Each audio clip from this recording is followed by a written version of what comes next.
Hi, my name is Luke Marushka. I'm a sophomore at Bannon Academy. I would like to thank you, Mr. Bannon, for taking time out of your day to speak with me and do this interview. Would you please provide your name and some of your background information about your education and career? Yeah, absolutely. Thanks, Luke, for having me. I I have a bachelor's from Notre Dame, a master's of business administration from Northwestern Kellogg School of Business, and I've been working since about 1996 in the technology sector and mostly focused on insurance, so InsurTech itself. So a lot of background in carriers and data service providers. And I'm currently at an online digital broker agency called Milo. Happy to talk to you. I've worked internationally as well as I've worked in the US. So great to talk about the topic that you're going to ask a question for. Now, I was wondering if I could ask you some questions about business ethics and how ethics have helped you answer questions or make decisions as a business leader. Absolutely. Absolutely. Do you have a set of ethical principles that you use when faced with difficult questions or situations in your career? Yeah, so I think there's two things to really remember as you're dealing with this, and you will always deal with ethical questions. You deal with them on a day-to-day basis and you just don't realize it.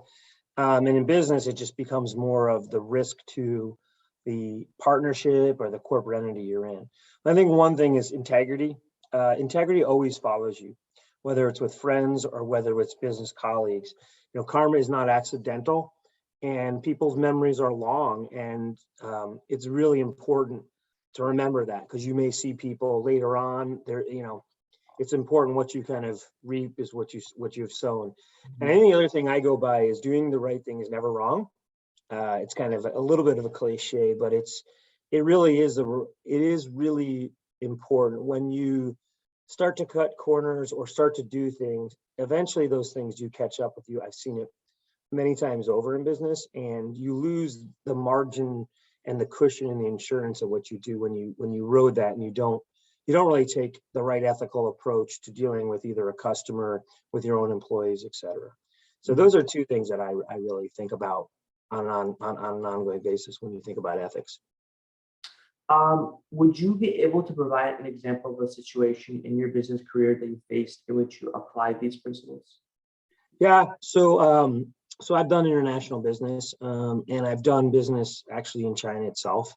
And when you go to do business in China, there are certain compliance and regulations that you really have to understand.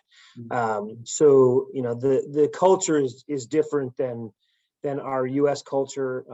There is obviously different acts. I mean, gifts are the biggest thing that people see, and you really have to call out certain behaviors and be really close with your colleagues there, because it's something that is natural to them and they operate differently. But it works. It can really damage your business's reputation. What seems like an innocent gift of a handbag, right, could be really construed as something an unfair business practice, right? So there's ethical differences too between our country and other countries, right, that you have to understand as well and be well versed. So I've always had to have training there. I was at training at Allstate as well, just with fraud and in general. And there's a lot of fraud in financial institutions, right? Not being able to book things the right way, say revenue wise. All these things matter. And it's important to do the right thing because it will catch up with you. It will, if there's a paper trail, there's an ability to catch somebody, right, even with blockchain, even with these other things. So it will be seen. So those are a couple examples of just things that I've seen that I've called out that you've got to take the high road on. Mm-hmm. Do you think that any particular business question, decision, or situation represents a difficult ethical issue? Yeah, I think now, especially with hiring and diversity, there's a lot of ethical questions that come into play.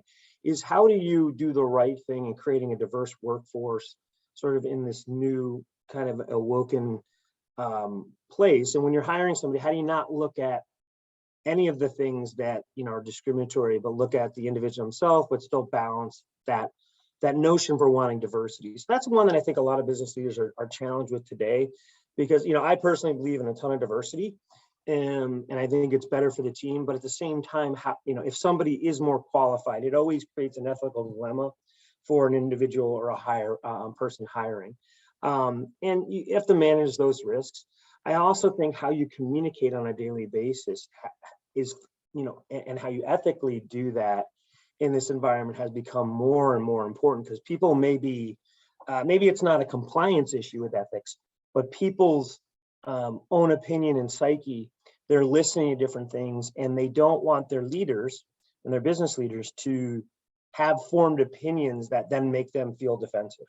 So you really have to be very clear to sanitize your beliefs when you're leading people, if you really want them to buy in.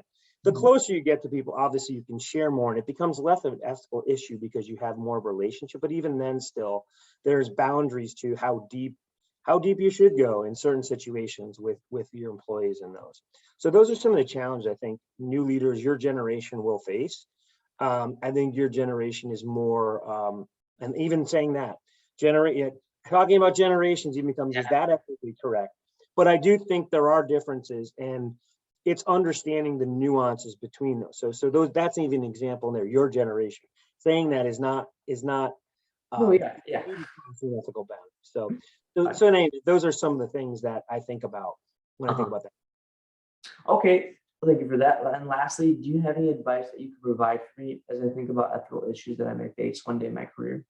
Yeah, I mean, it's now true more than ever. I think there's one thing you can take away, and I think you're learning a lot of that in your school and the society, is the golden rule is now important more than ever across the globe, in your classrooms, in our country, in current times. And it's treat others as you want to be treated. And you wouldn't want to be on the other side of an ethical dilemma. And likewise, you don't want to put yourself in, and nobody does. So I think thinking about that will help kind of make you avoid sort of these gray areas of ethics and keep you within the black and white. And know that there's black and white and gray. And when you feel you're getting in the gray, your instincts are probably right. And really think about that as you enter into any sort of place where you feel uncomfortable.